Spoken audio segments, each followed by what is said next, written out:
Welcome to Hello Therapy, a podcast to help you take charge of your mental health through evidence-based psychological tips and tools straight from the therapy room so that you can live life better.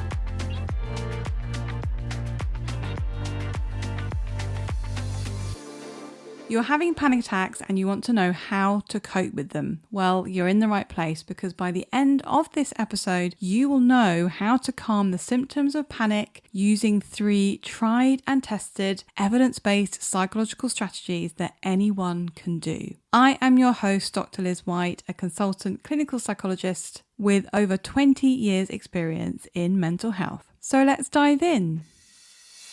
So first things first, panic attacks are horrible. They can be incredibly distressing, especially if you don't know that what you're experiencing is a panic attack. And that's because there is a whole host of physical symptoms that come along with a panic attack that can feel like you're having a heart attack or like you can't breathe and you might die. So when you're having a panic attack, what you normally experience first is those physical symptoms. So things like rapid heart rate, so your heart starts beating out of your chest or it feels like it's coming out of your chest. Your breathing gets quicker, faster, shallower. You may feel like you can't catch your breath. You may get hot or you may start sweating. You may start to feel sick or nauseous. You may feel like you're going to be sick. You may start feeling faint or dizzy, and you may start experiencing chest pains alongside lots of tension in your muscles. So there's a whole host of symptoms that can happen all at once and very quickly, and they can feel like they come out of absolutely nowhere. So the key thing that you need to know about panic attacks is that they are not dangerous and panic attacks are not fatal. In fact, your body is doing something amazing. It is reacting to a perceived threat that has switched on something called the fight or flight response. Now, the fight or flight response is the result of millions of years of evolution where your brain has evolved to ensure your survival and therefore the survival of our species. Now, to ensure survival, we need to have some kind of mechanism that alerts us to dangers. So when you're crossing the road and you're looking at your phone and then suddenly a car comes towards you, what do? You jump out of the way as fast as possible. And the only reason you can do that is because of your fight or flight mechanism. But in panic, your fight or flight response has switched on even though there isn't any danger in reality. And a useful way to think about this is it's a bit like a fire alarm that's going off when there actually isn't any fire. So how do you cope with the physical symptoms of panic? Well, first things first, you need to figure out a way of calming down your nervous system, calming down that fight or flight response. And the number one way to do this is through your breathing. So slowing your breathing down, which stimulates the parasympathetic nervous system. And that in turn results in a decrease in your heart rate. And essentially, it allows your body to return to a state of rest, which is the opposite to the sympathetic nervous system, which is the thing responsible for your fight or flight response. So if you're new to the idea of breathing exercises, I would recommend just keeping it super simple. So just focus on making your exhale longer than your inhale.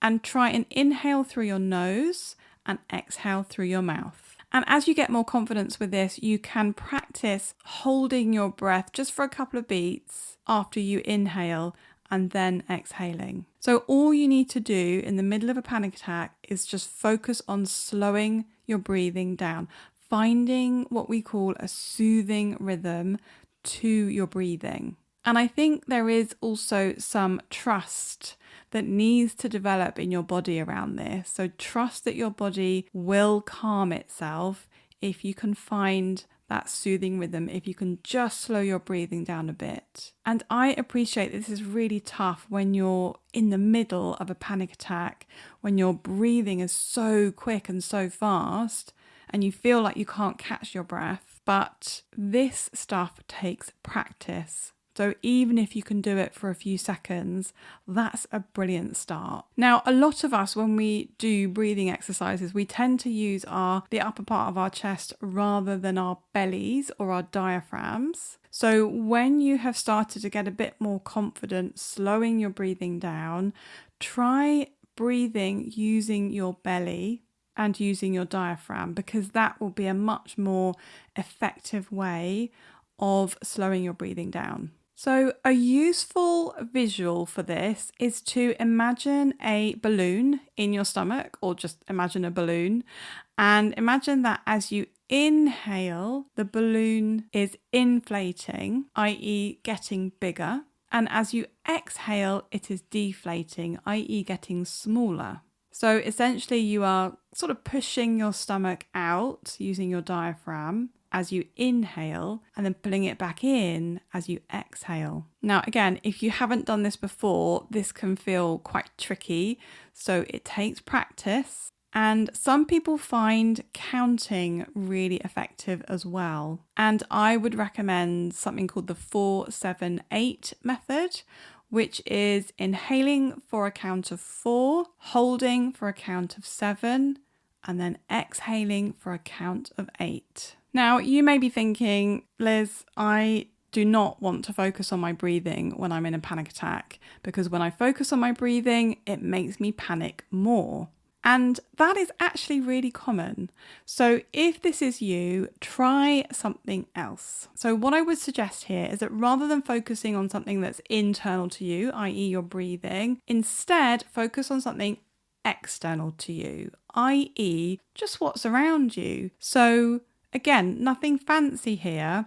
All you want to do is just focus on particular objects that you can see. So it doesn't matter where you are.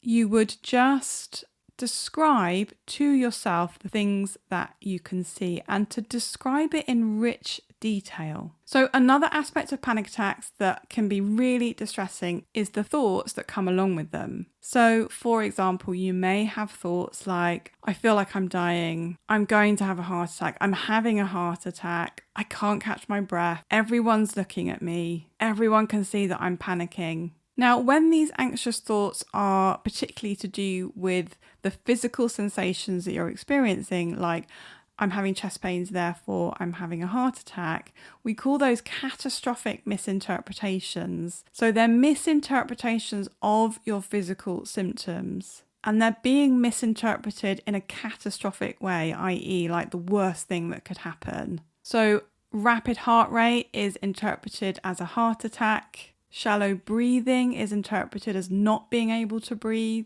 Nausea is interpreted as I'm going to be sick. Dizziness is interpreted as I'm definitely going to faint or lose consciousness. And altogether, what these interpretations mean is that something really bad is happening to me and I'm out of control, or I'm not in control of it. And that can feel so hard. So here is my second tip for coping with panic attacks. Try to step back from those catastrophic misinterpretations that your mind is giving you. So try and experience your thoughts, experience your mind with curiosity, rather than believing everything that your mind is saying when you're in the middle of panic. And a really good strategy for this is from acceptance and commitment therapy, or ACT for short, which is a form of CBT. So rather than I'm going to die, you would instead say, I'm having the thought that I'm going to die. And what that does is it helps you step back from the thought. It gives a little bit of distance. It takes the power out of that thought. So moving on to my third tip. Now, not only when you're experiencing a panic attack are you having to deal with the horrible physical symptoms alongside the catastrophic misinterpretations, the panicky thoughts, the anxious thoughts, you're also experiencing emotions and feelings. So dread, fear, nervousness, embarrassment maybe if you're in a public place and you're experiencing a panic attack. And this is where self-compassion comes in. When we are going through a tough time, we need warmth and friendliness and kindness to help us through. And this is what's going to help you through a panic attack. And that's the other key thing about panic is it's not about trying to stop or get out of panic because it's already happening. It's more about how do I navigate this? How do I move through this? How do I stop the struggle, let it happen, and come out the other side? Now, if you have a tendency to be self-critical, this may be a little bit tricky, but again, like any other skill, it takes practice. So here are some statements that you can say to yourself when you are in the middle of panic. This will pass. I am safe. I'll get through this. I just need to wait this out. This feels horrible, but I'm going to be okay. And the slightly longer version of that is, my brain and my body are doing its thing. My brain thinks that I'm in a dangerous situation, but I'm not. I am safe and this will pass. And it's also worth noting there that panic attacks usually only last between 5 and 20 minutes. So if you can focus on your breathing, slowing your breathing down, or if you don't want to do that, focusing on something external to you, as well as stepping back from those panicky, anxious, catastrophic misinterpretation thoughts, whilst also holding yourself kindly and with compassion, that is going to help you navigate a panic attack.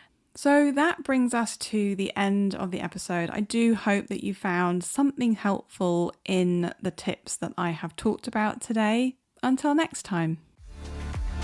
Thank you for listening to this episode of Hello Therapy. If you found it helpful, don't forget to subscribe, follow and review.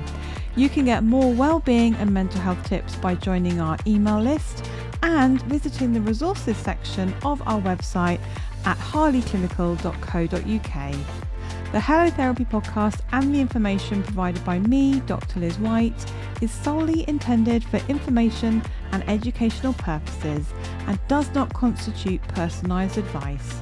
Please do reach out to your GP or a mental health professional if you need support. Until next time, take care of yourself.